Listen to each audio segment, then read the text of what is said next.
Tembo was a little elephant with big, floppy ears and the wiggliest trunk in the herd. He loved stomping through the tall grass and splashing in the watering hole. But there was one thing that puzzled him: his trunk. Why is it so long? Why does it flop around like a snake? Tembo wondered. Every time Tembo tried to drink, his trunk wobbled and twisted, sending water splashing everywhere. "Whoops!" giggled Milo the monkey, shaking off droplets. "You're supposed to sip, not shower." Tembo sighed. "I don't know how to use this thing." Mama Elephant nuzzled Tembo gently. "Your trunk is a magic tool, little one. Watch."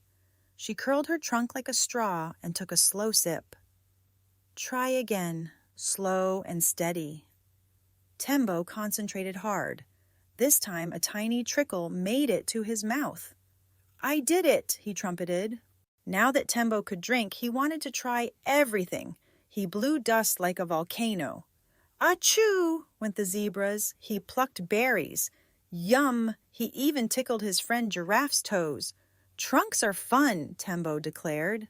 At the watering hole, Tembo took a deep breath and, whoosh, sent a rainbow spray into the air. "Again, again," chirped the birds. Tembo beamed. His trunk wasn't just for eating or drinking. It was for joy. That night, Tembo nuzzled Mama. "Thank you for teaching me," he whispered. "Every skill starts with a try," she rumbled. And as the moon rose, Tembo drifted to sleep, dreaming of all the adventures his trunk would bring. If you enjoyed the video, please subscribe to stay updated for more.